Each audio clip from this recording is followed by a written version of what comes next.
The whole parish lied to protect her. A. Miss Marple, Mystery Causton Hollow, Hertfordshire. Summer, 1952. Chapter 1. The Silence of the 7 o'clock Bell. The village of Causton Hollow observed its mornings with the seriousness of a liturgy. Mrs. Ottoline Fitch, who kept the bakery on the High Street, lit her ovens at 5 past 5 without fail. Young Arthur Price, the postman, began his round at 6:30, and could be tracked, by those who cared to pay attention, by the soft percussion of gate latches along his route. The milkman, a taciturn man named Desmond Hurley, who had delivered to the same houses for 16 years, completed his circuit by 6:45, and was home drinking his own tea before most of the village had opened its eyes. And at 7 o'clock precisely, the bell of St. Oswald's Church rang. 8 strokes, clear and carrying, audible to every corner of the village and some distance into the surrounding farmland, poured. It had rung at 7 o'clock without interruption. For 22 years, ever since Reginald Poole had taken over the duties of bell ringer from old Harold Meach, who had grown too arthritic to manage the rope. Poole had been 41. Then, a bachelor of reliable habits and quiet diligence, and he had approached the bell ringing with the same methodical care he applied to everything else in his life. In 22 years he had been absent from the bell rope exactly 3 times, once for influenza, once when his sister in Shropshire was ill, and once when the bell itself had required maintenance. On each occasion, he had arranged a substitute in advance and noted the arrangement in the vestry log.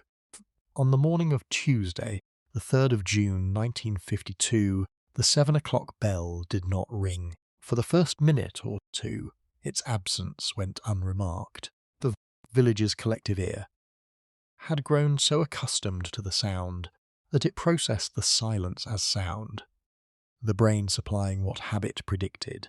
It was only when Mrs. Fitch stepped out to collect her morning milk at 7:15 and looked automatically toward the church tower, as she always did when she heard the bell, and noticed that she was looking in the absence of any reason to look. It was only then that something registered. "The bell hasn't rung," she said aloud to herself in the empty street. She stood for a moment, milk bottle in hand, in the mild June air, frowning at the tower. Then she set the milk down on the doorstep and walked 3 doors along to the house of Humphrey Bassett, who was old and deaf, and knew everything that happened in Causton Hollow, and knocked. Bassett came to the door in his waistcoat. He was 81, with the patient, durable quality of old timber. He listened to Mrs. Fitch with the slightly exaggerated attention of someone whose hearing demanded effort, and then said, "What do you mean, the bell?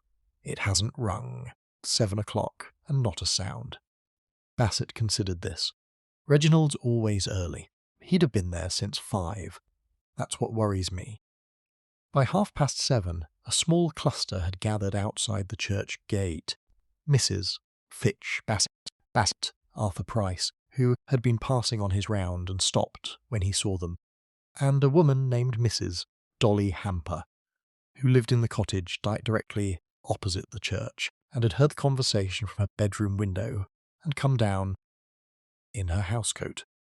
But because she was, above all, a woman who did not wish to miss things, Arthur Price, being the youngest and most energetic present, pushed the church gate open. Path to the vestry door was stone-flagged, damp still from the night's dew, with moss pushing up between the joins.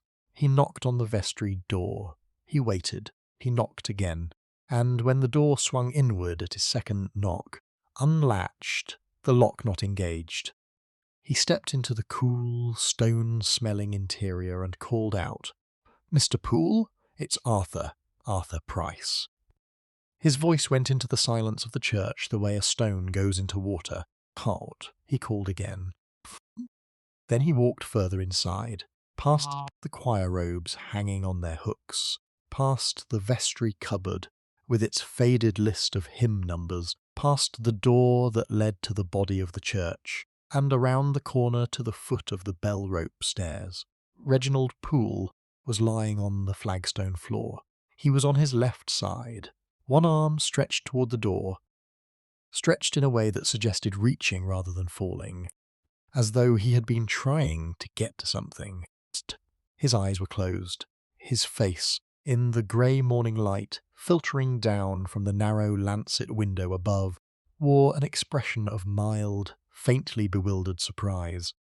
The expression of a man who has received unexpected news and has not yet had time to form a response to it. There was no blood.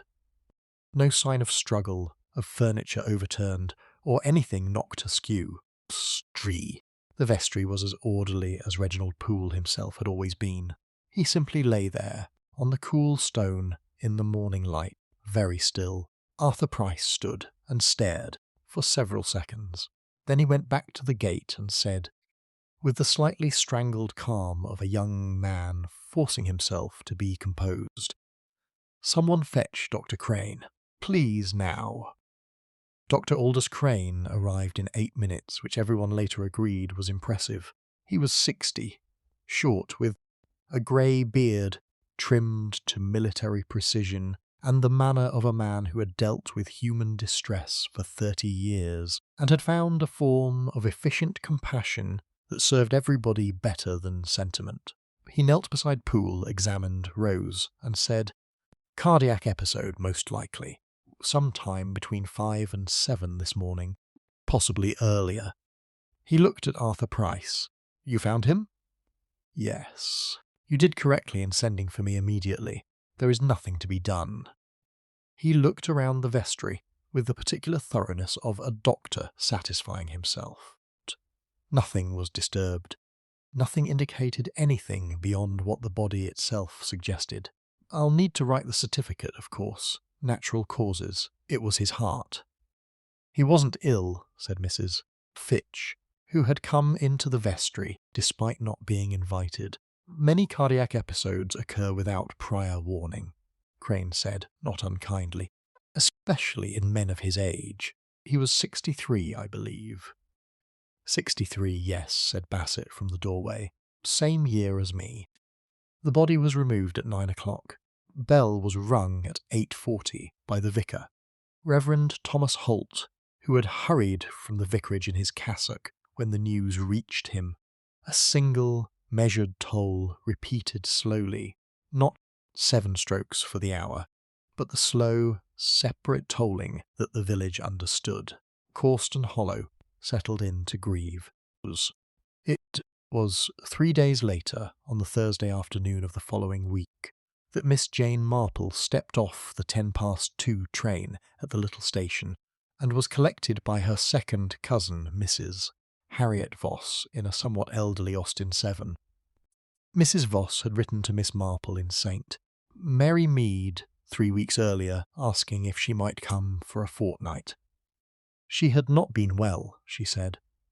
A bout of bronchitis that had left her feeling depleted and in need of company. Miss Marple had accepted with genuine pleasure. She liked Mrs. Voss, and she liked the idea of a fortnight in a Hertfordshire village in early summer. She had read nothing about Reginald Poole. She arrived with a small suitcase, a bag containing 3 different colours of knitting wool, a book she had been meaning to read for 2 years, and the expression of pleasant alert readiness that her face wore when she found herself somewhere new, she noticed, stepping off the train. The platform geraniums in their hanging baskets, the station master's posture, which was that of a man carrying a private worry, and the fact that Mrs. Voss, when she embraced her at the car, held on slightly longer than was usual, even for an affectionate greeting. "My dear Jane," said Mrs. Voss, "what a relief to see you." "I'm very glad to come," said Miss Marple. "What a pleasant village." "That church tower is rather fine." Something crossed Mrs. Voss's face, a briefly visible shadow, there and gone. Yes, she said. Yes, it is. I'm afraid we've had rather a sad event this week, Jane. Our bell ringer died. Quite suddenly. Reginald Poole. He'd been here for 40 years. A bachelor, very well thought of. How dreadful, said Miss Marple. Was he ill? The doctor says his heart. Mrs. Voss got in behind the wheel. Very sudden. He was found in the vestry. I am sorry, said Miss Marple, settling herself in the passenger seat and arranging her bag on her knees. Then, after a pause, when you say the doctor says his heart, is there some reason you phrase it that way? Mrs. Voss started the engine. She was quiet for a moment longer than the question warranted. No, she said. Course not. It's what the doctor said. She put the car in gear. Come and have your tea. Miss Marple came and had her tea. She ate a generous slice of Victoria sponge that was extremely good, and drank 2 cups of Darjeeling, and listened while Mrs. Voss talked, quite naturally and pleasantly, about the village, the neighbours, the price of everything, and a garden fete that was being planned for the following Saturday. She listened, and she noticed that Mrs. Voss mentioned Reginald Poole twice more in the course of the conversation, each time briefly, and each time drew back from the mention as though it were a candle she had reached toward and thought better of touching. That evening, Miss Marple sat in the garden while the light went long and golden across the mill pond at the bottom of the lane, and she knitted, and she thought about the way Mrs. Voss did not quite finish her sentences about a dead man, and about the way the station-master had looked, and about the particular quality of a village that is holding something it does not know how to put down. It was not an unusual quality. She had encountered it before. She found it, as she found most things, extremely interesting. Chapter 2. What the postman carries in his pockets and his head, Arthur Price, had been delivering post in Causton Hollow for 4 years and 3 months, and in that time he had become, without particularly intending to, the village's most comprehensive living archive. This was not because he was nosy. He would have been offended at the suggestion, but because the postman's work places a person at the margins of other people's most private moments with a regularity that is difficult to avoid. He arrived when people were still in their nightclothes, when arguments had not yet been smoothed over with the day's activities, when letters received produced visible and immediate reactions, present and unnoticed. The way a piece of furniture is present and unnoticed, and what he saw accumulated in his memory without his ever quite choosing to store it. He was, additionally, 24 years old, and in possession of good instincts that his age had not yet taught him to name or use with any confidence. Miss Marple met him at Mrs. Voss's gate on Friday morning. She had positioned herself there at 8:10 with what appeared to be entirely idle purposefulness, examining a climbing rose on the gate-post, adjusting a tendril, finding reasons to remain, and when Arthur Price arrived with 2 envelopes and a catalogue that Mrs. Voss had not ordered but would receive anyway, she greeted him with the warm, unhurried pleasantness of an elderly visitor who had all the time in the world. "Good morning. You must be the postman. Mrs. Voss mentioned you. You were the one who found poor Mr. Poole, I believe." Arthur Price, who had been asked about this a good deal in the past week, had by now developed a set response that was courteous and appropriately solemn, and revealed nothing. He deployed it. Miss Marple listened to it with the expression of someone listening to music she is enjoying. "Must have been a great shock," she said, when he had finished. It was. And so early in the morning. Reginald was an early riser, I understand. Very. He was often at the church before 5. Prayed, you see, before he rang the bell. Private morning prayers. He was very devout. The vestry door was unlocked when you arrived. Arthur Price's eyes moved to her with slightly more attention than she had so far warranted. Yes. Had he left it unlocked overnight, do you think? Or had he arrived early and left it on the latch? The vicar said he always locked it when he left, the night before, so he'd have arrived and let himself in. A pause. Why? Oh, only wondering, said Miss Marple vaguely. If he'd been there since 5 o'clock when the doctor thought the episode occurred, he must have been there rather a long time before anyone found him. Poor man. Yes. Arthur accepted his tip of housekeeping into the hands of whoever answered the gate, which was here himself, and rearranged the remaining letters in his bag. Very sad. He paused and then said, with the slightly hesitant quality of someone deciding to say something they had been not saying. He hadn't seemed himself the last few weeks. Oh? He was, I don't know, worried, maybe. Quieter than usual. He'd sometimes stop and talk when I came to his house, just for a minute, little conversations about nothing much. But the last month or so he hardly said anything, just took his post and went in. Arthur looked at the gate. I don't know what I thought, that he was getting older, maybe. Or that something was troubling him. Did he receive anything unusual in the post? Something that might have worried him? Arthur looked up sharply. Then his expression settled into something careful. I don't read the post, he said. Of course not, Miss Marple smiled pleasantly. One notices a registered letter, or something in a legal envelope, or letters from people one has seen deliver letters before. A pause, then in a different tone. He got a letter from a firm of solicitors in London. 6 weeks ago, Thwaite and Collier. I remembered because it was a very good envelope, heavy paper. Those kinds of offices use a particular kind of envelope. He touched his cap. Morning, Miss Marple. He moved off down the lane. Miss Marple watched him go and thought about solicitors' letters and what a careful, methodical man might do if he were preparing to act on something he had discovered and wanted to be certain it was properly handled. She went inside and asked Mrs. Voss, in the most casual possible way, whether Reginald Poole had had a solicitor. Mrs. Voss was at the kitchen table doing something with pastry. She looked up. I believe he used a firm in London. Thwaite someone. He mentioned it once. Something about his will, years ago. She pressed the pastry. Why on earth do you ask, Jane? I was thinking about his estate, said Miss Marple, whether anyone has been in touch with his family. He had no family to speak of. A sister in Shropshire, very elderly, vicars dealing with it all.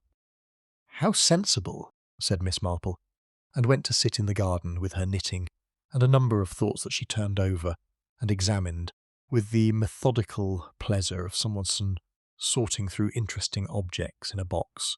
Chapter 3. The new residence of the Merritt House. The house on Mill Lane had been empty for 3 years before the Calloways took it. It was a decent Victorian house, not remarkable, but larger than it looked from the road, set back behind a copper beech hedge that had grown somewhat aggressively in the absence of attention.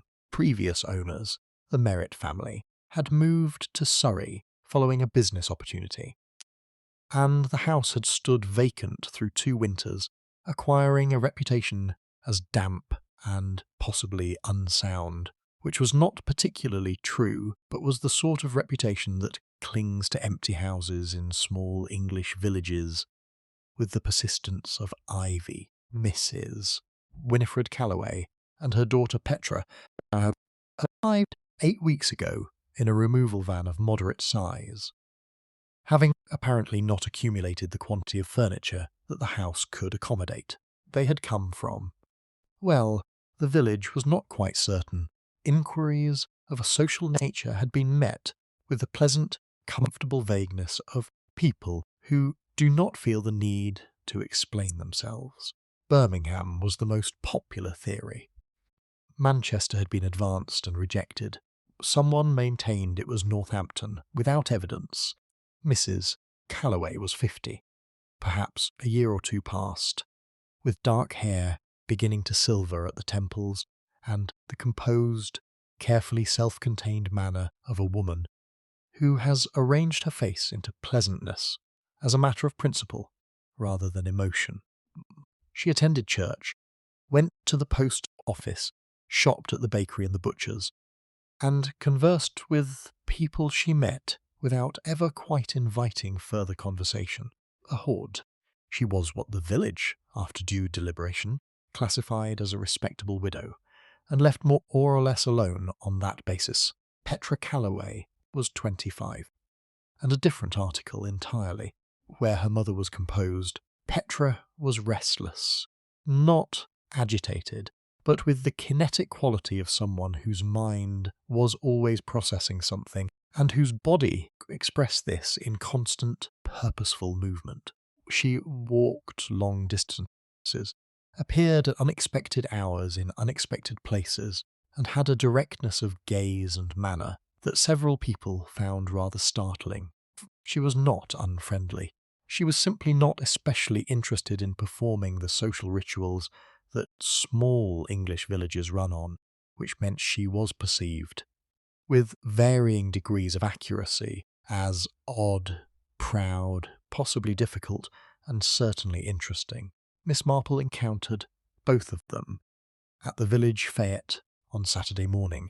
Fete was held on the vicarage lawn, as tradition demanded, and attracted the entire village with the effectiveness that free tea and the possibility of winning a cake in a raffle can always guarantee. Miss Marple attended because Mrs.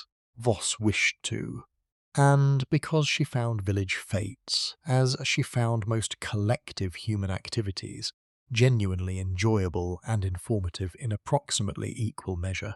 Plant stall was well attended. Miss Marple was examining the fuchsias. There was one in particular, a full, dark double, that she thought might do well in her garden at home, when she became aware of a young woman standing beside her holding 2 jars of raspberry jam, with the expression of someone making a decision of more significance than jam usually requires. "The one on the right," said Miss Marple pleasantly. The young woman looked up, grey eyes, direct and measuring. "I beg your pardon?" "If you're choosing between them, the one on the right is Mrs. Fitch's. She uses a proportion of red currant in her raspberry, and she is lighter on the sugar than fashion currently dictates. It makes for a sharper, more interesting flavour. The one on the left is from the Wawai stall, and it is perfectly good, but it tastes of nothing so much as itself." A brief pause. Then the young woman set the left jar down and said, "You must know the village well. I'm only visiting. One pays attention." Miss Marple introduced herself. The young woman introduced herself as Petra Calloway, living at the old Merritt house on the lane. "And what brings you to Causton Hollow?" said Miss Marple, with the benign curiosity of someone asking the time. Something passed through Petra Calloway's grey eyes before she answered. "Not reluctance exactly, more the rapid calculation of someone deciding how much of the truth to offer. My mother needed quiet. She'd had a difficult few years, and she had a connection here, someone she'd known years ago. Thought it might be pleasant to be somewhere she had a friend." "Oh, how nice. And was the connection a good one? Someone who made you feel welcome?" "He died," said Petra evenly, 3 days before we arrived." Miss Marple looked at her with genuine sympathy. "Mr. Poole?" A fractional pause. "Yes, Reginald Poole. They'd known each other a long time ago. He'd written to my mother, quite unexpectedly, and asked if she'd consider coming. He said—" She stopped, looked at the jam jar. He said Causton Hollow was a particularly pleasant village, and that he thought she'd find the air beneficial. She said this with a slight, controlled flatness that indicated she was aware of how inadequate a description it was. "He must have had a stronger reason," Miss Marple observed gently. "I imagine so. said Petra, but he died before he could explain what it was. Your mother must be very distressed. She is. She's very private about it. Petra glanced across the lawn to where a dark-haired woman stood in conversation with the vicar, her posture upright and attentive, and giving nothing away. She was looking forward to seeing him very much. She hadn't seen him in 15 years. Did the letter say why he'd contacted her after so long? Petra looked at Miss Marple. Of course. It was the look of someone who has begun to wonder whether they are in a more interesting conversation than they thought they were entering. He said, she said slowly, that there was a matter he needed to discuss with someone he trusted entirely, and that he had come to feel that those people were, in his life, very few. Miss Marple bought the fuchsia and 2 jars of jam, one from Mrs. Fitch and one from the Y, which was fair, and spent the next 20 minutes introducing herself to Mrs. Winifred Calloway, who received her with the cautious, measured courtesy of a woman who is accustomed to people wanting things from her and has learned to wait and see what they want before committing. Miss Marple thought, a woman who had learned to be careful the hard way, and who was holding herself very consciously around something that wanted to be grief, but hadn't been given permission to be that yet. Chapter 4. The parish treasurer and the Rosebeds Clifford Rusk had been treasurer of the Corston Hollow Parish Council for 11 years.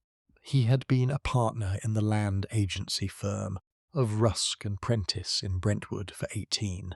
He was a past chairman of the local Conservative Association, a past president of the Village Horticultural Society, and current holder of the Village Garden Competition Trophy. 4 years consecutively, the trophy now living on his mantelpiece with the proprietorial ease of a permanent resident. He was 55, solidly built, with a grey moustache and the kind of self-possession that accretes slowly on men who have been the most considerable figure in a room for long enough that they have ceased to notice it. He was not pompous, exactly. He was simply thoroughly accustomed to being correct, to having his opinions received with deference, and to occupying, in any gathering, the position of greatest gravitational weight.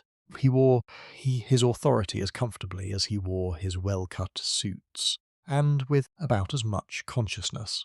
Miss Marple met him outside the church, following the Sunday morning service, introduced by Reverend Thomas Holt, with the slightly effortful pleasantness of a man performing a duty he has not entirely decided is necessary. Miss Marple, staying with Harriet Voss, Clifford, you know Mrs. Voss, of course, visiting for a fortnight. Rusk shook her hand. He had the handshake of a man who had long since concluded that firmness was a virtue. Delightful, terrible time to visit, of course. This business with Poole. Dreadful thing. Quite, said Miss Marple. He sounds as though he was enormously valued here. Irreplaceable is the word. Rusk shook his head with the measured weight of a man who has practised an expression of grief to the point of sincerity. 22 years at that bell, and a tremendous amount of work for the parish beyond it, of course. The Restoration Fund, the vestry records, all sorts of administrative business that nobody sees and everybody benefits from. I understand he'd recently decided to stand down from some of his duties, Miss Marple said, with the idly wondering air of someone who has simply heard something, and is not sure of its relevance. Merest fractional pause, too small for most people to notice, and quite audible to Miss Marple. He had given notice of resignation, yes, very unlike him, hoped to change his mind. Did he give a reason? He mentioned fatigue, Rusk said, getting older, responsibilities of 22 years beginning to accumulate. He spread his hands in a gesture of helpless regret. We never did have that conversation. He died before we could arrange it properly. How sad, said Miss Marple. He'd resigned the churchwarden position as well as the bell, I'm told. "You've been busy for a visitor," Rusk said, and the lightness in his voice was perfectly managed. Not quite a challenge, not quite amusement, occupying the exact midpoint where both could be claimed. "Village talk," said Miss Marple apologetically. "One picks things up when one is new. It all seems so interesting." She smiled at him with the disarming warmth of someone whose interest is entirely innocent. "The restoration fund that Mr. Poole was involved with, has that work been completed? The south transept looked beautifully maintained." "We've invested significantly over the past 4 years," Rusk said, with a proprietary pride. "The lead work, the stonework on the north face, new drainage. The building was in considerable need of attention when we began. We've done rather well." "How wonderful. Must take considerable skill to manage those accounts. Building work is so prone to unexpected costs." "One needs to be thorough," Rusk agreed. "Been very thorough." Reverend Holt, standing slightly to Miss Marple's left, was examining the gravel path at his feet, with an attention it did not merit. After Rusk had moved off to join another group, Miss Marple touched the vicar's sleeve. "He was very close to Mr. Poole, Reverend Mr. Rusk." Holt looked up. He had sandy hair and the kind of thin, worried face that genuinely kind people sometimes have when they have been worrying for a long time. "They worked closely together, yes. And you were close to Mr. Poole personally." "He was my churchwarden for 12 years. He was the most reliable man I have ever encountered in any professional capacity." A pause came to me 3 weeks before he died, and told me he was troubled in his conscience. Those were his words. Troubled in his conscience. He couldn't continue in his current positions. "In good faith," he said. "He didn't say what had troubled him?" I pressed gently. He wasn't ready to say. Holt's jaw tightened. I assumed it was a personal spiritual matter, respected his privacy, and didn't press harder. He was quiet for a moment. "I have, since his death, wondered rather constantly whether I should have pressed harder." "One can't compel people to speak when they're not ready," said Miss Marple. "But I wonder, when you say he couldn't continue in good faith, did you have the impression he meant his conscience regarding himself, regarding something he knew about another person?" Holt stared at her. Then, slowly, "The latter," he said. "Yes, I think it was the latter. I didn't quite consciously formulate it that way at the time. But, yes, he wasn't confessing to something. He was describing a situation he had discovered himself to be in." "Yes," said Miss Marple, "that was my impression too." She bid him good morning and walked home thinking. Chapter 5. What was hidden behind the shelf, the bookshelf in Mrs. Voss's spare room, was a freestanding unit of dark oak approximately 5 feet tall, pushed against the wall beside the wardrobe, perfectly stable, and Miss Marple had no reason to instruct with its structural arrangements until Sunday evening, when she dropped a needle, the fourth of a set of double-pointed needles she was using for a sock in progress, and it rolled, with the malicious precision that needles employ in these situations, directly behind the bookshelf, and into the narrow gap between the backboard and the wall. She retrieved it with a knitting needle from the current project, using it as a probe, and, in the course of this operation, brought out, along with missing needle, a quantity of dust, a dried rose petal, and a slim document folder that had evidently been placed in this location deliberately. It was the deliberateness that struck her first. Folder was not tangled with the dust, the way something accidentally dropped and forgotten would be. Placed, upright, carefully, against the back of the shelf, with the air of something hidden by someone who needed to hide it quickly and thoroughly, but not permanently. She sat on the edge of the bed, with the folder on her knees, for a full minute, conducting the moral negotiation that this situation required, and then she opened it. Inside were 9 sheets of paper, handwritten in a small, precise script. Each sheet was headed with the same title: Corston Hollow Parish Council, St. Oswald's Church Restoration Fund. Private memorandum. They covered a period of 4 years, from 1948 to 1952, and they recorded, in careful and methodical detail, a set of figures relating to payments made from the Restoration Fund. Alongside these figures, and this was the crucial element, was a parallel set of figures that did not agree with them. Miss Marple was not an accountant, but she was a woman who had served on more committees, managed more charitable funds, and scrutinised more sets of accounts than the majority of people she had ever met. And she understood numbers in the way that a person who has cooked for decades understands intuitively proportions, thoroughly, and with an immediate recognition of when something is wrong. The discrepancy she was looking at was not large in absolute terms, approximately £900 over 4 years, distributed across 7 separate payments, each removal small enough to be unremarkable in isolation, but it was utterly consistent in its direction. And it was correlated in a marginal note, written in a small cramped hand she did not recognise as Mrs. Voss's, with a notation that appeared beside 5 of the 7 entries. Authorised, CR. She sat with the documents for a considerable time, reading them through twice, and then she replaced them very carefully in their original upright position behind the bookshelf. She went downstairs. Mrs. Voss was in the kitchen, washing the supper dishes. "Harriet," said Miss Marple, with the gentle, level tone she used when she had something important to say, and wished to say it without alarming anyone unnecessarily. "I have found a folder of what appear to be parish accounts in the spare room, behind the bookshelf. Perhaps you could tell me how it came to be there." The dish Mrs. Voss was holding slipped in her wet hands.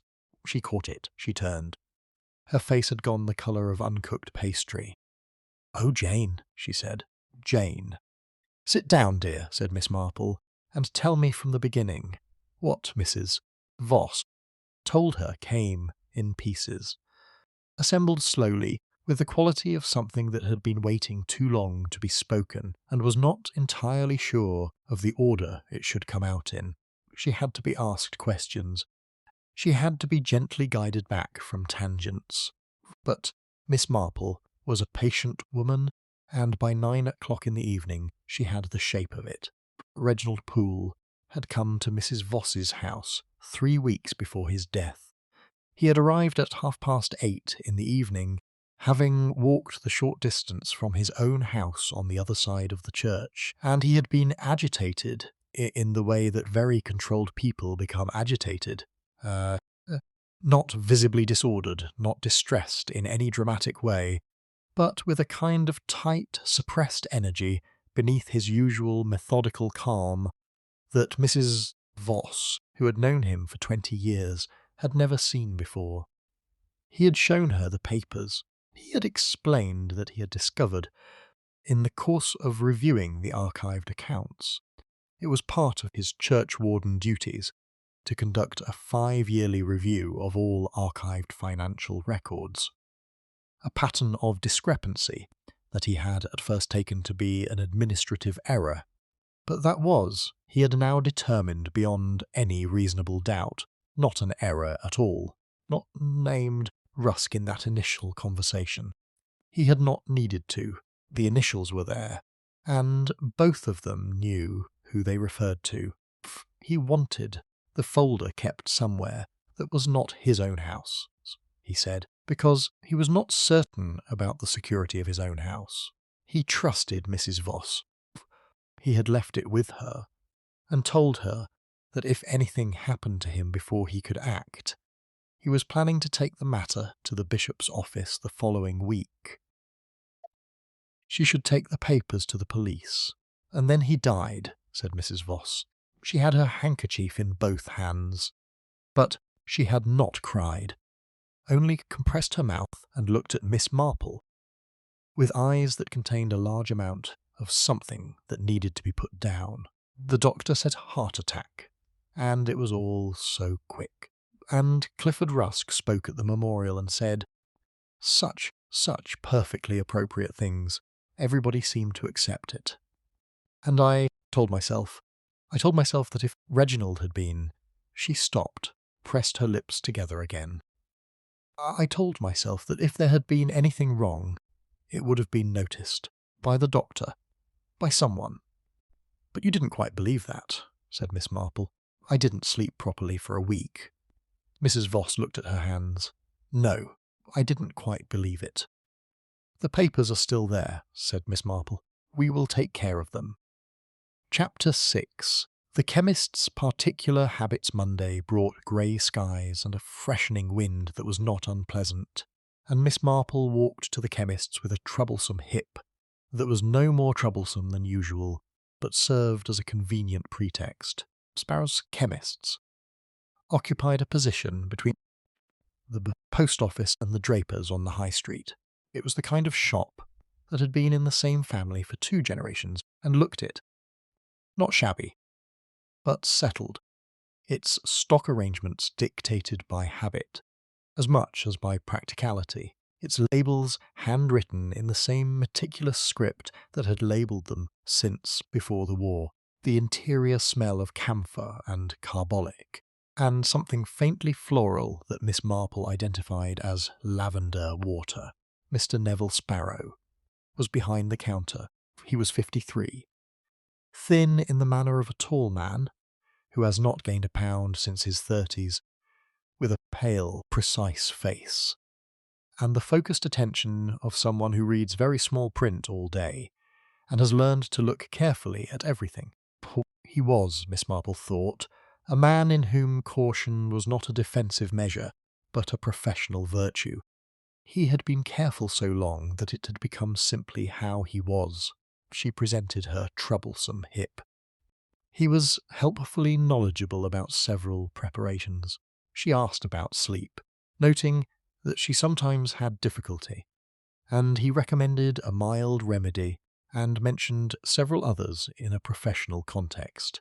She steered the conversation, with the gentle persistence of a stream finding its way around a stone, toward the question of what preparations might be dangerous in excess. Sparrow discussed this with the measured care of a responsible professional. Several preparations, he noted, could be problematic above certain thresholds. Particularly, he mentioned, some of the barbiturate-class sleep preparations that had come into wider use since the war. Effective at therapeutic doses, but not without risk if taken incorrectly or in combination with alcohol. I imagine, Miss Marple said, that in a case of accidental overdose, or indeed intentional misuse, this would be apparent in post-mortem examination. Sparrow looked at her with the expression of a man who has been walking along a path and has just noticed where it is going. He did not seem alarmed by the destination. It would depend, he said carefully, on whether the examining physician had reason to look for it. General post-mortem examination in the context of apparently natural causes would not routinely test for barbiturate compounds unless something specific prompted such testing. Something specific, such as a suspicion beforehand, said Miss Marple, or a request from the relevant authorities. He wrapped her preparation with unhurried precision. Of course, a doctor who had particular reason to be thorough. Dr. Crane is a thorough man? In general, yes. He is a very competent physician. A pause that carried weight. He is also a man who has practised in this village for 20 years, and has certain established expectations about which patients are susceptible to what conditions. Such as a 63-year-old man with no previous history of cardiac trouble, said Miss Marple. being declared without extensive investigation to have died of his heart. Mr. Sparrow's hands were still on the counter. He did not look away from her. "Miss Marple," he said, and his voice had shifted to a register that was considerably more direct than anything he had used up to this point. "I keep records. More thorough records than are strictly required by regulation. I always have. It is my professional habit and my personal conviction that records should be thorough. A most admirable conviction. A bottle of Soneril tablets," he said, "was purchased from this shop 6 weeks ago. Soneril is a barbiturate preparation, effective for insomnia. It is available without prescription in the quantities commonly sold, but I record all such purchases as a matter of course." He held her eyes. "I do not discuss my customers' purchases, but I do maintain those records, and they are complete, and they would be available to the appropriate authorities upon proper request." He picked up the wrapped package from the counter. "Good day, Miss Marple." She took the package and reached the door. Then she turned. "Mr. Sparrow, did Reginald Poole speak to you before he died? About anything he had discovered?" The pause was quite long this time.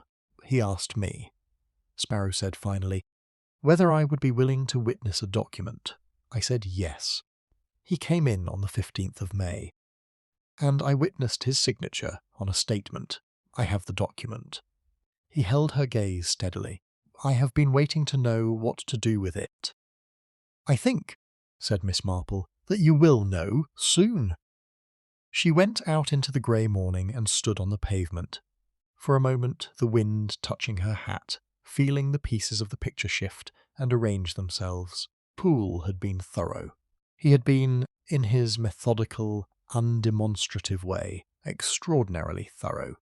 He had placed pieces of what he knew in several separate hands, so that no single point of failure could destroy the whole. Tragedy was not in the arrangement. The arrangement was excellent. The tragedy was the timing. Chapter 7. The Stag and Mitre on a Tuesday evening, Miss Marple had long since ceased to be surprised by how much was said at pubs, and how little of it people remembered saying. The atmosphere of a public house.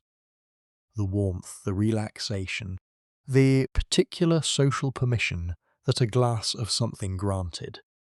Loosened tongues with a thoroughness that nothing else quite matched, and what was said under these conditions had the quality of truth that might not have been offered otherwise. Stag and Mitre was a low-ceilinged, dark-beamed building on the bend of the High Street that had been licensed premises since the 18th century, and looked it with considerable satisfaction. It smelled of beer and tobacco and old wood, and something indeterminate that was simply the accumulated residue of a great many evenings. Miss Marple took table in the corner of the public bar at 7:30 on Tuesday evening, ordered lemonade, positioned her knitting in her lap, and allowed herself to become part of the furniture. She was there to observe, not to eavesdrop, and she was clear in her own mind about the distinction. Eavesdropping implied a concealment of intent. What she was doing was simply being present in a room, openly, with her knitting, in the way that elderly ladies had always been present in rooms, permitted and invisible in equal measure, assumed to be uninteresting, therefore observing everything. Rusk arrived at 7:20. He was with a man named Bassett, not old Humphrey, but his son Timothy, who was on the parish council, and another council member, a farmer named George Pell, whose opinions were as solid and immovable as the land he worked. They went to the private room at the back. Reverend Holt came in separately. At 1:30, went to the bar, ordered an ale, and stood consuming it with the expression of a man trying to determine whether he wants to join the group in the back room or not. 20 minutes to 8, Petra Calloway walked in. Frost. This was not what Miss Marple had expected. and she stilled her knitting for a moment and watched with careful attention. Petra did not look around the room with the tentative air of someone entering unfamiliar territory. Psst. She went directly to the door of the private room, knocked once in the manner of someone who has done this before, and went in. When it opened, Miss Marple returned to her knitting. She watched the vicar instead, who had also noticed Petra's entrance, and was now regarding his ale with a slightly different quality of thought. She caught him as he came to the bar for a second drink, and indicated the empty bar stool beside her with a gesture of invitation. "She's been helping with the accounts," Holt said when she asked, not seeming surprised to be asked. He sat down with the slight relief of someone who has been looking for a reason to sit. Clifford asked her. "She has some professional background in financial administration. She worked for an auditing firm, I believe." Clifford said it would be useful to have someone independent review the restoration accounts while the fund is being wound down. "She started recently?" 3 weeks ago, perhaps a little more. A pause, just after Reginald died. "What a coincidence," said Miss Marple. Holt looked at her. He had, she noticed, been looking at her with increasing directness over the past few days, as though he was slowly revising his initial assessment of her. "Miss Marple, do you think Reginald's death was what the doctor said it was?" "What do you think?" "I think," he turned his glass between his hands, "think that Reginald was not a man given to mysterious remarks. Dorfet, when he told me he was troubled in his conscience, that was not idle conversation for him. It was the most serious statement he knew how to make. He set the glass down, and I think he was frightened, not dramatically, not showing it, but I think he was frightened, and I think he had reason to be." "Yes," said Miss Marple, "I think so too." She looked toward the door of the private room, behind which Petra Calloway was doing what? Reviewing accounts that she had been invited to review, ostensibly, or looking for something that was not in the accounts she had been given access to. Or both. "Did Rusk know," she asked, "that Miss Calloway had a connection to Reginald Poole?" Holt frowned. I don't. I shouldn't think so. Clifford doesn't involve himself much in who is connected to whom personally. He would have seen her professional credentials and been satisfied." "And what brought the opportunity to light?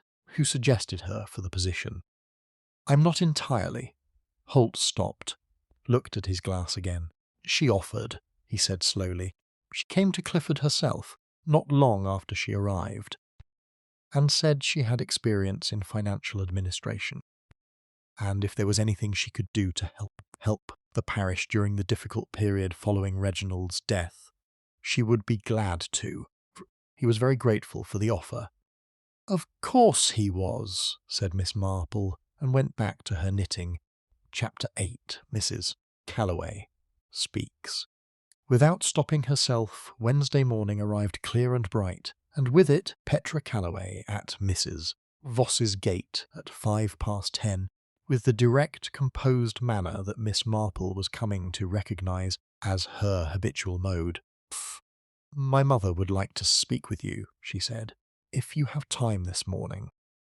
"I have nothing but time this morning," said Miss Marple, which was not precisely true, but was true enough. The Merritt house was better inside than its exterior suggested. The furniture was good, not lavish, but chosen with taste and a quiet eye for quality. Post. There were books in several rooms, flowers in the hallway. White chrysanthemums, rather than the lilies Miss Marple had somehow expected. And a general air of order that was the order of people who live carefully, rather than people who employ others to create the appearance of it. Mrs. Winifred Calloway received her in the front sitting-room. She was in an armchair near the window, straight-backed, hands folded in her lap, with the composed, controlled uprightness of someone who has decided, as a matter of determined will, how they are going to present themselves. and is holding to it regardless of what the situation requires internally. Miss Marple, she said. Please sit down. Miss Marple sat. Petra took a position near the window, neither sitting nor standing, half attentive, as though she might be needed. I understand you've been asking questions about Reginald, Mrs. Calloway said. Petra tells me what she observes. She is very observant. She takes after you, perhaps, said Miss Marple pleasantly, faintest acknowledgment in Mrs. Calloway's eyes. I want to tell you what I know. Reginald wrote to me. He had written occasionally over the years. We had kept in contact at a distance, but the letter he sent in March of this year was different, longer, more careful. She paused. Post. He had found something in the parish accounts that disturbed him greatly. He had been reviewing the archived records as part of his churchwarden duties, and he had found a pattern of small, consistent discrepancies over 4 years. The money was not large in absolute terms. The pattern was unmistakable, and it pointed clearly to one individual. He named him in the letter to you? He named him, Clifford Rusk. She said the name flatly, without emphasis, as a fact rather than an accusation. Reginald had been, in that letter, in a state of considerable distress, not about the money, precisely, about what the discovery meant. He had known Clifford Rusk for 15 years. He had considered him, he wrote, a man of integrity. The discovery required him to revise everything he had understood about someone he had worked alongside for all that time. That was what distressed him most. He was a man who valued his judgments of other people, Miss Marple said. Very much so. To be so wrong was for him a kind of personal failure. A pause. He also said in that letter that he was frightened. He tried to say it lightly. He said he was perhaps being foolish, that he was being too cautious, but he said it. He was not a man who used that word easily. And then? He wrote again in April to say he was proceeding carefully, gathering what evidence he could before acting, and then once more in May to say that he had arranged for certain things to be placed in safekeeping, and that if anything happened to him before he could complete what he intended, the right people would have what they needed. Mrs. Calloway's hands tightened briefly, then relaxed. He invited me to come to Causton Hollow, he said. He would explain everything properly when we could meet face to face. He said he was sorry to be so mysterious in letters, that there were things he had discovered which were better said in person. But he died before you arrived. 3 days before. She looked at Miss Marple with eyes that had been containing something complicated for a considerable time, when we arrived and found him gone. Naturally, we attended the funeral. We met the vicar. We spoke to people. Everyone said it was his heart. And I thought, she stopped, I am not a suspicious woman by nature. But Reginald had told me he was frightened, and I could not quite make those two facts lie side by side without discomfort. So Petra offered to help with the accounts. Mrs. Calloway looked at her daughter. She suggested it herself. I didn't ask her to. She said she had the professional qualifications to do it, and that it was the most direct way of establishing whether what Reginald had described could be independently confirmed.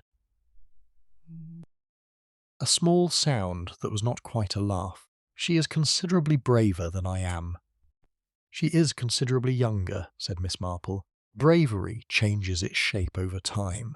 At your age and mine, it tends to look more like stubbornness than courage, but it amounts to the same thing. Mrs.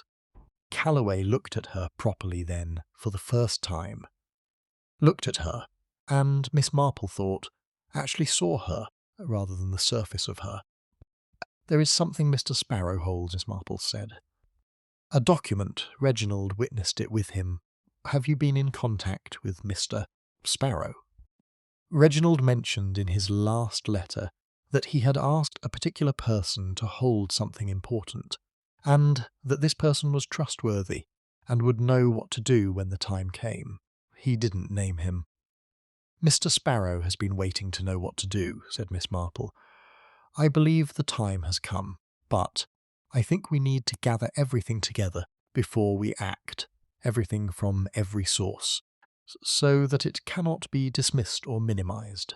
One piece is suggestive. Pieces, from independent sources, becomes difficult to argue with." "What do you need from me?" said Mrs. Calloway. "The letters Reginald sent you, all of them. Can you bring them tomorrow?" "I can bring them tonight." "Good," said Miss Marple. Chapter 9. Rusk in his garden, and what the roses saw. The visit to Thornfield Lodge on Thursday afternoon was arranged through Reverend Holt, who mentioned in what seemed a natural context of conversation that Miss Marple had been asking about the restoration work and the remarkable success of the fund, and that she had expressed a wish to see Rusk's garden, which had been much praised. Rusk agreed without apparent hesitation. He was, Miss Marple sensed, a man who preferred to know where his threats were, and who had made some assessment of her and concluded that she was not one. He showed her around the garden with the pride and generosity of a man sharing something he genuinely loves. He was good company in this context, and his knowledge of horticulture was real, not merely acquired, but practiced, with the hands-on understanding of someone who spends genuine time in the soil. Miss Marple, who had her own very real interest in gardening, found portions of the tour genuinely enjoyable and was careful not to suppress this, because authenticity was always more disarming than performance. They came to the rose beds, deep red climbers along the south-facing wall, a formal bed of damasks and hybrid teas in the centre of the lawn, and in the far corner a pergola over which an old specimen of great spread and vigour had been trained. "That is extraordinary," said Miss Marple, and meant it. 40 years old, Rusk said. "'Twas here, when I came to the house, given it considerable attention. One must with something that old." She studied the plant. "A host. I understand Miss Calloway has been helping you with the restoration accounts, winding down of the fund." The transition was abrupt enough to require management, and she watched him manage it. He did it well. Yes, very capable young woman. Fortunate that she arrived when she did. We could use the professional assistance. She has a background in auditing, I believe. Financial administration, yes. She was very helpful. "Was," said Miss Marple. "She's finished?" A small pause. "Completing. The work is nearly done." "She must have found your records very clear. I imagine 20 years of thorough accounting leaves very little room for confusion." 4 years, said Rusk, with an evenness that was maintained by effort. "Restoration Fund is 4 years old." "Ah, I was thinking of your general tenure as treasurer. 11 years. She turned from the roses to look at him with the mild, benign expression of someone who has merely made a small mistake and is clarifying it. "Mr. Poole had been reviewing the longer-term archive records, I believe, as churchwarden, all the way back to the general fund, not just the restoration fund." The stillness that came over Rusk's face in the following moment was brief, very brief. But it was the stillness of a man who has stepped onto ice and felt it flex beneath him. "He mentioned something of the sort," Rusk said. "I believe he was very thorough about the review." "He was," said Miss Marple, "extraordinarily thorough." She turned back to the roses and admired them for another moment. "These crimson glories are remarkable, I must say. There is something to be said for a plant that demands significant attention and effort. Teaches patience." She gathered herself to go. "I believe there are some irregularities in the longer-term records that Mr. Poole had identified. I believe several people in the village are aware of this, and I believe the police in Brentwood are likely to become aware of it quite soon." She said this with the same mild, pleasant tone she had used throughout, without raising her eyes from the roses. "I thought it only fair that you should know." She looked up then. She met his eyes directly. She held the look for 3 seconds, which was long enough for him to understand that she had understood, and for her to understand that he had understood that she had understood. "Good afternoon, Mr. Rusk," she said. "Lovely garden." She walked back up the gravel path and out through the gate. Chapter 10. The vicar's decision and the contents of the dispensary. Thursday evening, Reverend Thomas Holt came to tea for the second time that week, and this time he did not wait to be led toward anything.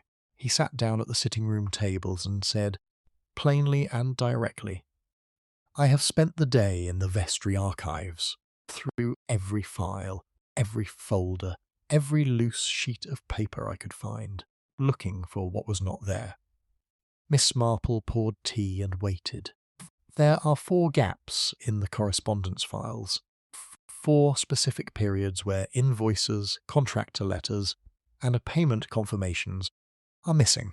The gaps are in 1949, 1950, 1951, and February of this year. Each gap corresponds to a period where a payment above £250 was authorised and recorded in the accounts. He spread his hands on the table. The total of those 4 payments is £940, which matches what the folder misses. Vosholds describes. He nodded.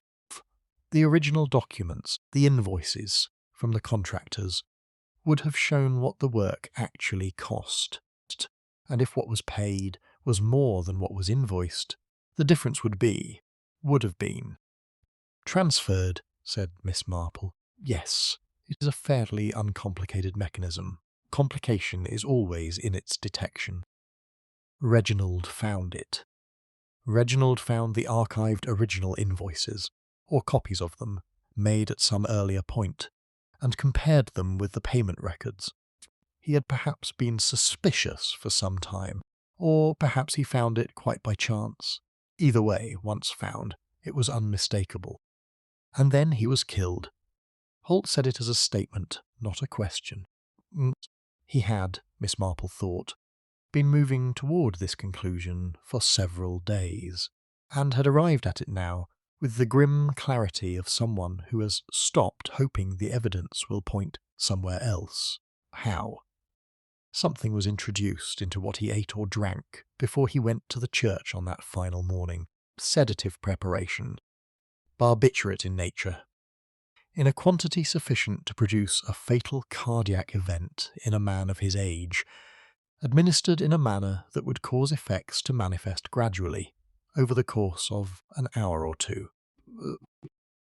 By the time he reached the church and climbed the bell-rope stairs, he would have been in significant distress. He collapsed. The presentation resembled a heart attack. The doctor was not looking for anything else. How was it administered? That I cannot say with certainty. But Mr. Poole was known to drink early morning and tea at home before going to the church. He was also known to leave his back door unlocked before 5 in the morning. His sister mentioned this in a condolence note to the vicar, I believe, a detail about his habits. She set down her cup. A man who knows a village well knows which houses are secure and which are not. A man who is trusted in that village is not suspected when he is seen in a neighbourhood in the early morning hours. We must go to the police. Yes, tonight I think we should go to Mr. Sparrow. Chapter 11. The document that Reginald Poole left in trust. They went at 9 o'clock, Miss Marple and the vicar together, walking through the late evening, the last light in the sky, the colour of pewter, the village quiet around them with the particular quiet of a place where most people have finished the day and not yet started anything else. Mr. Sparrow answered the door in his shirt sleeves, at the 2 of them, with the expression of a man whose expected visitor has arrived in slightly different form than anticipated, and then stood back to let them in without speaking. He led them to the dispensary at the back of the shop. The smell of the place was intense in the evening quiet. Camphor, carbolic, lavender, and the particular smell of old wooden drawers that have held medicines for many years. He went to a cabinet against the far wall, unlocked it with a key from his waistcoat, and from a lower drawer retrieved a brown envelope of the kind used for professional documents, plain and unmarked on the outside. He set it on the dispensary counter and stood back. I had hoped, he said, that someone would eventually come who had enough of the picture to make this worth giving. Alone, it is suggestive. Combined with other things, it is. I imagine it is rather more than that. Miss Marple opened the envelope. The document inside was a single sheet of cream-laid paper, covered on one side in the small, precise handwriting she had seen in the margins of the accounts, which she now understood to be Poole's own writing, from the longer account at the top, dated the 15th of May, 1952, 8 days before his death. It began, I, Reginald Arthur Poole, of 4 Church Lane, Causton Hollow, Hertfordshire, being of sound mind and in possession of my faculties, make this statement to record what I have discovered and what I believe regarding the administration of parish funds in Causton Hollow. Followed was a clear, methodical account. The fund, the 4 years, the mechanism of removal, the name. Clifford James Rusk, currently serving as Treasurer of the Causton Hollow Parish Council, who in my professional estimation has, as over the period described, misappropriated the sum of not less than £900 from parish funds held in trust for the purpose of the restoration of St. Oswald's Church. At the bottom I make this statement freely and without pressure. I have discussed its contents with Mr. Neville Sparrow, who has agreed to witness my signature and hold this document in safekeeping. Then the signature, R.A. Poole.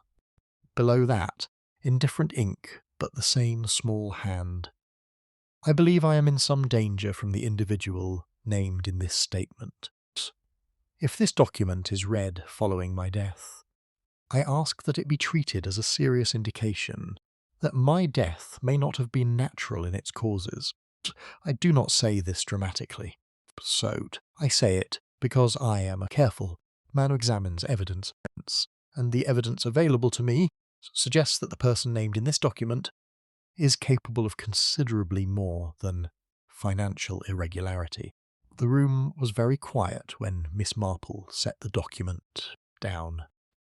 Reverend Holt had his hands braced on the counter. He was soft, breathing carefully, the way people breathe when they are maintaining composure through a conscious act of will. He knew, Holt said finally. He knew he was in danger, and he was methodical, said Miss Marple. He did not panic. He distributed what he knew among several people he trusted, making sure that no single person held the entire picture, which meant that no single action could eliminate the evidence. He intended to act the following week. He did not survive to act.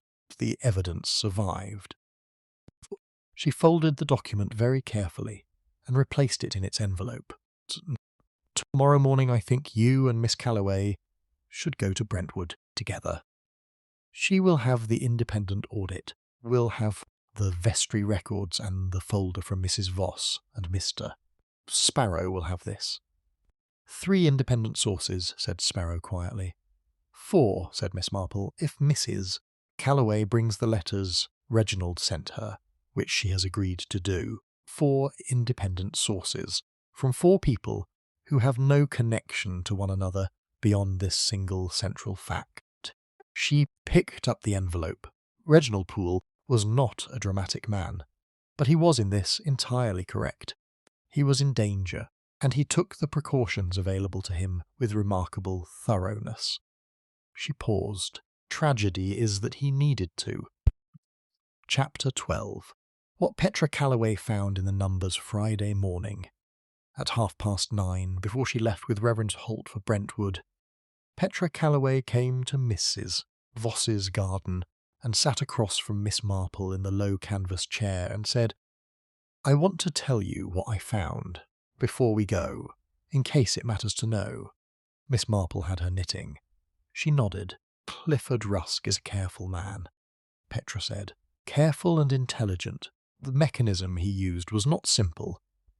It required a working knowledge of how accounts are reviewed, what gets scrutinised, and what gets accepted without close examination, and how to create a paper trail that is complete enough to pass casual inspection, but missing enough to make detailed verification difficult." She had her folder in her lap. She did not open it. She had, Miss Marple suspected, its contents entirely by heart. He took money by creating the appearance of contractor overpayments. He would log a payment at a higher amount than the invoice, and direct the difference through a series of intermediate transactions to an account at a bank in Hertford that has no connection to the parish or the land agency. The account is held in a name that is not his own, but which I have traced through the invoicing chain to a company that he controls. A company registered where? Bristol, incorporated 1948. Dormant in appearance, but receiving occasional payments. Petra pressed her lips together. It took me 3 weeks, because I had to build the chain from what I could access directly, supplemented by what I could observe without appearing to look. Clifford gave me access to the Restoration Fund accounts. I had to find the rest without him knowing I was looking. He trusted you. Oh! He trusted that a woman with a professional background who had offered her services voluntarily was motivated by a desire to be helpful to the community. This seemed to him the most obvious explanation. Something in Petra's voice that was controlled anger, measured carefully. He did not consider that someone might have come to Causton Hollow specifically to find out what happened to Reginald Poole. "Did you come for that reason?" "Yes. My mother received his letter and was frightened for him, and then he died, and she couldn't. She was too shocked and too private and too uncertain about how to act, so I came to act instead." She was quiet for a moment. "I knew what I was doing was probably unnecessary. The doctor had said heart attack, and that might simply be true. But I wanted to know. I wanted Reginald to have someone who tried." She looked at the mill pond, glinting in the morning light beyond the garden fence. "He was a good man. My mother loved him. Not romantically, though perhaps once. He was a man she could trust absolutely, and those people are rare." She picked up the folder. "He deserves the truth to be told." "He does," said Miss Marple. "Several people are telling it, which is exactly as he arranged." She added a row of knitting. "Go to Brentwood. Tell them everything. Take the document from Mr. Sparrow, and the letters from your mother, and the folder from Mrs. Voss. Police in Brentwood are competent people. They will understand the significance when it is presented to them properly. And the toxicology? The police will request an exhumation.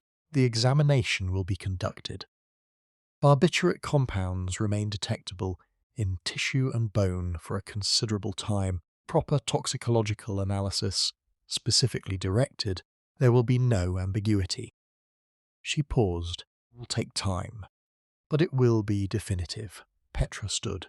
She held the folder under her arm and looked at Miss Marple with those direct grey eyes that had, from the beginning, always seemed to be looking slightly further than other people looked. "Thank you," she said, "for asking the questions that got us all to talk to each other."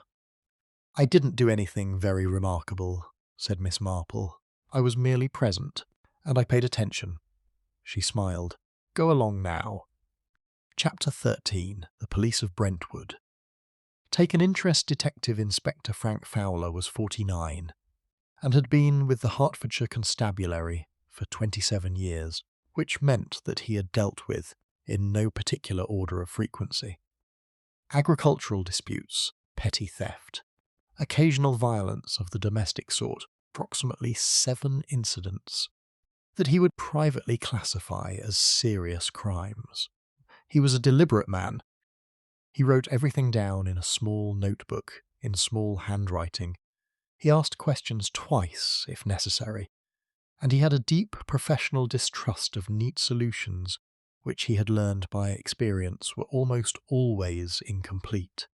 He received Reverend Holt and Petra Calloway on Friday morning at 11 o'clock in an office overlooking a car park in Brentwood, and listened to them without interruption for 40 minutes. He then asked several questions, took down responses in his small handwriting, requested that all documents be left with him, and said he would need to speak with Mr. Sparrow personally, and that he would be in Causton Hollow that afternoon. He arrived at 3 o'clock, spoke with Mr. Sparrow, took possession of the document and the purchase records, spoke with Mrs. Voss, and then sat in his car outside the church for 7 minutes, according to the report he later wrote, reviewing his notes. His notes by this point filled 4 pages. He went to Thornfield Lodge at 4 o'clock. He was accompanied by a uniformed constable. He asked to speak with Mr. Rusk, was shown to the sitting room, and said, in the flat, even tone of a man whose feelings about the situation are entirely professional, "Mr. Rusk, I am investigating certain matters relating to the finances of the Causton Hollow Parish Council, and also to the death of Mr.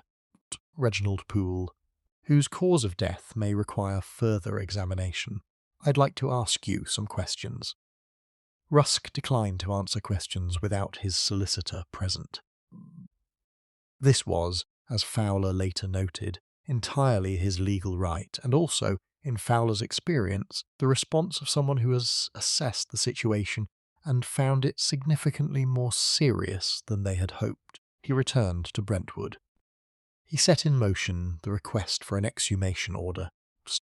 He wrote to the Home Office pathologist's office, requesting a specialist consultation. And in Causton Hollow, the news of the police visit to Thornfield Lodge moved through the village with the speed and comprehensiveness that only a small community can achieve, and by Friday evening there was not a household that did not know, and not a conversation that did not include it. And over all of it, there was a quality of something being released, a sustained, collective breath that had been held for 2 weeks, and was only now being let go. Chapter 14. Rusk in the garden, and what they said Saturday afternoon, the sky had cleared to a warm, still blue. Miss Marple put on her hat and walked. She walked the lane past the church, pausing to look at the tower. That was, she thought, rather more beautiful for what had been said inside it and around it in the past 2 weeks. She walked past the bakery, past the post office, past the chemist's, where the door was open, and a smell of lavender drifted out into the afternoon. She exchanged pleasantries with Mrs. Fitch, and with old Humphrey Bassett, who was sitting on a bench outside the Stag and Mitre, with the settled patience of a man who expects the afternoon to bring something worth watching. And then she walked up the gravel drive of Thornfield Lodge. She had not arranged this visit. She had not told anyone she intended it. She had simply decided in the course of her walk that it was the right thing to do, and followed the decision.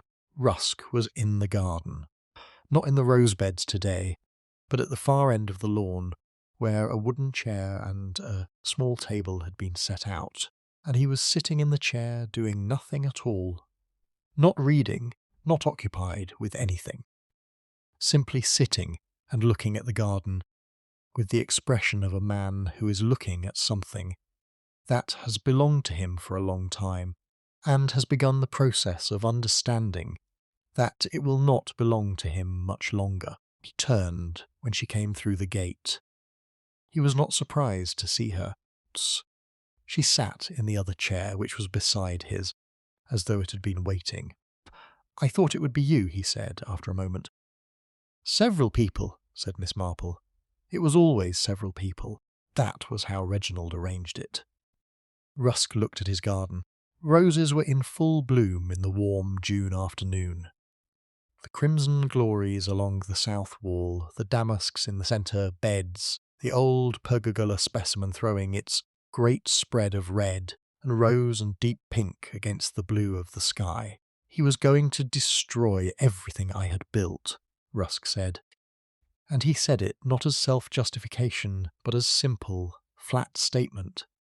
A man acknowledging what he believed and what he had acted upon, and what he had told himself was sufficient reason. 20 years of work, my reputation, this house, the business, he paused, for £900 spread over 4 years. It is, I can see how that sounds, but it wasn't the £900. It was the position that money helped to maintain. The appearances, the costs of things that could not be allowed to slip. "And Reginald," said Miss Marple. "Reginald." His jaw moved. "I have known him 15 years. Worked with him 15 years. He was the most decent man I have encountered in my professional life. And I—" He stopped. The sentence did not continue. Because there was no way to complete it that arrived anywhere good. "You obtained Cineral tablets from Mr. Sparrow's shop 6 weeks before Reginald died," said Miss Marple quietly. "Mr. Sparrow recorded the sale in his private register, beyond the requirements of regulation, because he is a man of thorough professional habits. Tst. You entered Reginald's house before 5 o'clock in the morning on the 3rd of June, while he was still at home, and introduced a quantity of the preparation into his morning tea. You knew his habits. You had known them for 15 years. You knew he always had his tea before the early prayers, before going to the church. You knew exactly when and where to be and what to do. Rusk did not deny this. He sat and looked at his garden. "Reginald collapsed on the bell-rope stairs," said Miss Marple. "He reached toward the door, which suggests he understood what was happening, and tried to call for help. He was alone and very early, and no one heard." She paused. "Host. He was a man who had taken considerable care to ensure that the truth he had found would survive him. He put more trust in several quiet people than in any single dramatic action. He was right to do so." "I know," said Rusk. He said it with a simplicity that was almost shocking. "I knew when the police came yesterday. I have spent the last 15 years being in rooms and being certain of my own judgment, of my own reading of situations, of the likelihood that things would go as I calculated." He looked at his hands. "I did not calculate Reginald correctly. I thought he was a man who trusted too few people and moved too slowly. I thought he had not yet put things properly in order." A long pause. 20 years ahead of me. "Yes," said Miss Marple, "he was." She sat with him for a moment longer. The afternoon light was long and warm across the roses. Wood pigeon, somewhere in the high branches of the copper beech, was making its observation, as it did every afternoon, regardless of what was happening below. "Would ask you," she said when she rose, "to make it easier rather than harder for the people who must now go through the formalities that follow. There are several people who have spent 2 weeks in considerable distress, and who will need to give evidence, and who deserve to have that process be as brief as it can be." She picked up her bag. The solicitor you call today may be able to advise you on how to make that possible." She went down the gravel path and out through the gate and did not look back. Chapter 15. The whole parish had kept something back Saturday evening. The sitting room of Mrs. Voss's cottage held the largest collection of people it had seen in some time. Mrs. Voss herself, Reverend Holt, Mr. Sparrow, Mrs. Winifred Calloway, and Petra. Miss Marple had invited none of them. They had arrived, one by one, in the course of the late afternoon, drawn by the particular gravity that collects in a small community When something has been resolved but has not yet fully settled. Mrs. Voss made an enormous quantity of tea. Mr. Sparrow sat in the corner armchair with the relieved expression of a man who has been carrying a stone in his coat for 2 weeks and has finally been allowed to set it down. Reverend Holt sat at the table and looked. Miss Marple thought 5 years younger than he had on Sunday morning, which was the effect that conscience relieved of its burden tended to produce. Mrs. Calloway sat very straight and was quiet. But her quietness had a different quality now. Not the contained, maintained composure of someone holding themselves together, but something genuinely still. Petra sat on the window seat, with a cup of tea she didn't drink, and watched the company with her grey eyes, not contributing to conversation, but not absent from it. He arranged it all, Holt said at some point in the evening, looking at the table. Reginald, he put the right things in the right hands. Each one of us had a piece, and none of us knew what the others had.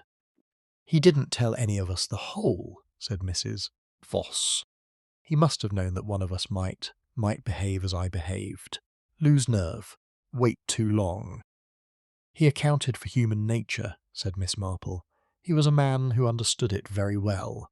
He knew that any single person might fail under sufficient pressure to act on what they held alone. He also knew that several people, each holding a piece, and each eventually discovering that others held other pieces, that combination would be more reliable than any single guardian of the whole truth. It worked, said Petra, eventually. It required a catalyst, Mrs. Voss said, looking at Miss Marple. It required someone asking questions, said Miss Marple. Someone who came without preconceptions, who had not been in the situation long enough to have been influenced by it, and who happened to find a dropped knitting needle at the right moment. She smiled. Chance plays a larger part than any of us like to admit. It wasn't chance, said Holt. You didn't accept what you were told. From the beginning, that was the difference. I asked why the answer had been accepted, said Miss Marple. It was not an unreasonable answer on the face of things. The people in this room, each of you, had a reason not to quite accept it, and you didn't quite accept it. You simply hadn't yet found each other. She set down her cup. The whole parish, as it were, knew something was wrong. The whole parish was keeping something back. Not maliciously, not even consciously, in most cases. But each of you was sitting with a piece of a picture, and not quite showing it, because you were waiting to see what the others had. The whole parish lied to protect her, said Petra quietly. They looked at her. Her, said Mrs. Voss. Respectability, said Petra. That's what it was, isn't it? Nobody wanted to be the one to say what they suspected, because it would mean upending everything.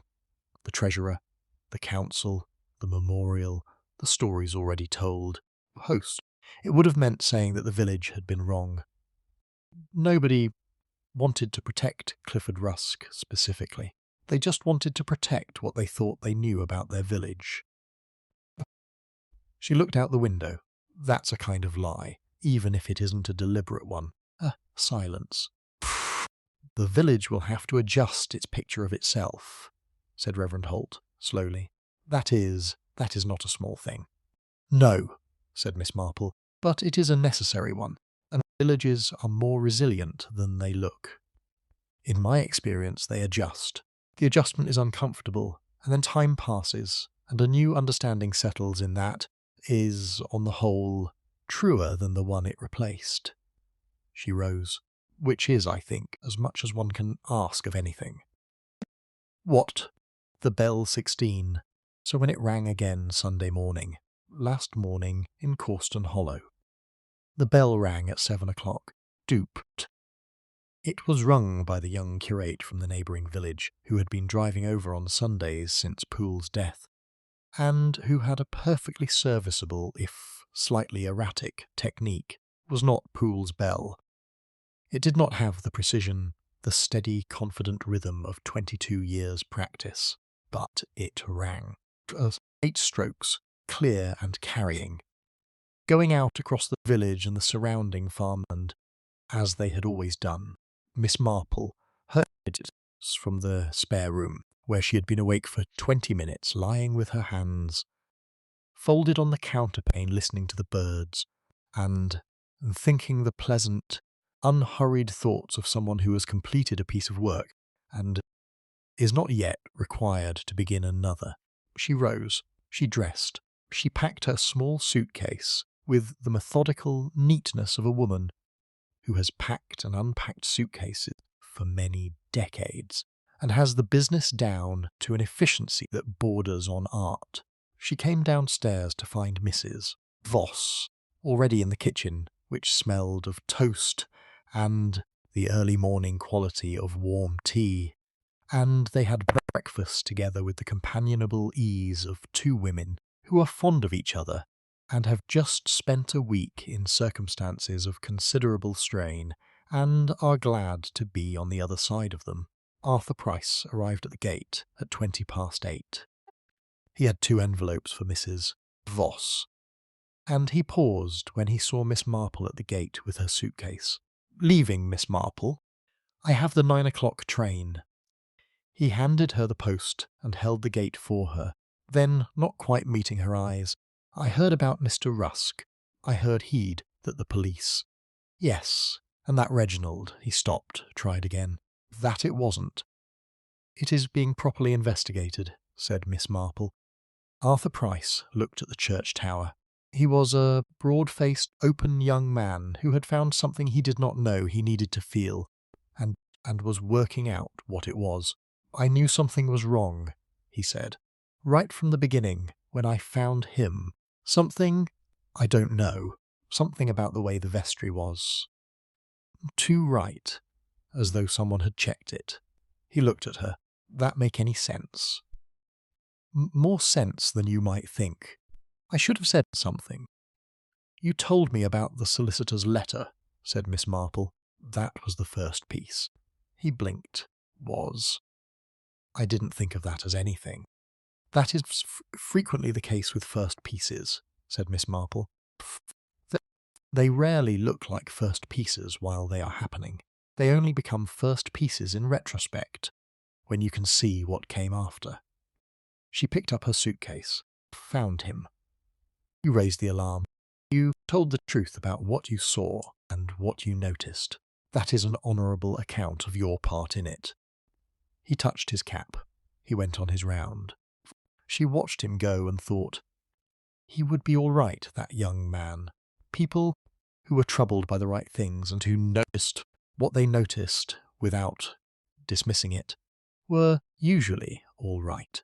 The station was a 10-minute walk, and she took it at a pleasant pace, past the mill pond, where the morning mist was lifting in thin tendrils above the water, past the church, where the gate was open, past the Merritt House, where she caught a glimpse of Petra Calloway in the garden, hanging washing with the business-like efficiency of someone intending to stay.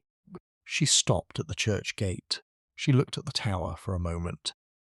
The pale Hertfordshire stone, the old clock with its verdigris green hands, the weather vane above turning slowly in the morning air. Reginald Poole had stood at that tower every morning for 22 years. He had been a man who kept faith with his routines, because his routines were, for him, a form of integrity, the daily reenactment of his commitments. He had discovered that a man he trusted was corrupt. He had not panicked. He had not acted rashly. He had proceeded with the same methodical care that he brought to everything, placing his trust in several people, leaving a careful record, and going, on the morning of the 3rd of June, to ring the bell, as he always did. He had not rung it. But the truth he had taken care to preserve had, in the end, rung clearly enough. She walked on to the station. The platform was quiet in the morning light. The station master was watering his geraniums with the focused pleasure of a man performing a task he considers important. He exchanged a good morning with her, and remarked that the 9 o'clock was generally reliable, unless there was something on the line, and Miss Marple said she had always found it to be so. She sat on the bench with her bag in her lap, her knitting in her hands, and waited with the patient alertness of someone who does not experience waiting as emptiness. The train arrived at 1 minute past 9, practically on time, as she had predicted. She climbed aboard, found her compartment, settled herself, arranged her knitting bag on the seat beside her. Psst, the train moved. She watched Causton Hollow recede. The platform, the station master still with his watering can, the road beyond, and above everything the church tower, growing smaller by degrees against the June sky, and then gone behind a curve of green hill. The compartment held 4 other passengers. Man in a business suit, reading a morning paper with the concentrated frown of someone who had something in it that displeases him. A young mother, with a girl of perhaps 6, who was asleep against her arm.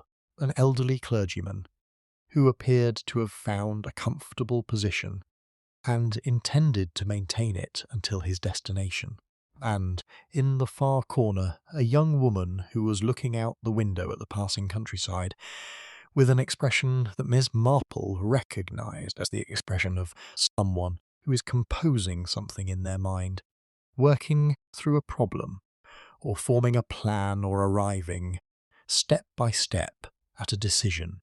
She watched them all, with the quiet, pleasurable attention that was her oldest and most enduring habit.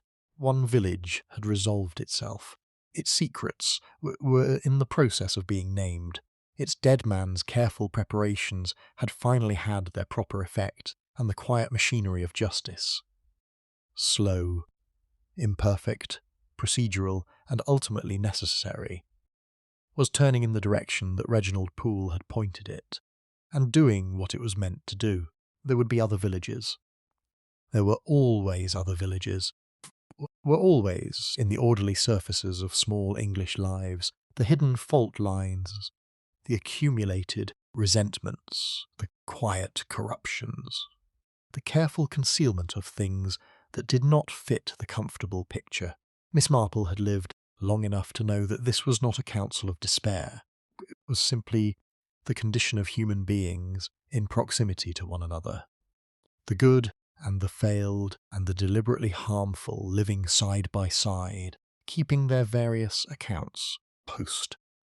What mattered, in her observation of many decades, was not the absence of fault lines, but the existence of the people who noticed them, the Sparrows, with their thorough records, the Holts, with their eventual courage, Petrus, with their professional rigour and their private loyalty, the Mrs. Vosses, frightened into silence, and then frightened into speech by something larger than their fear, of Prices, even the Arthur Prices noticing something wrong about the way a vestry looked, not knowing what to do with the noticing, but not discarding it either, and, on occasion, an elderly lady with a knitting bag and a dropped needle arriving from St. Mary Mead at the most useful possible moment.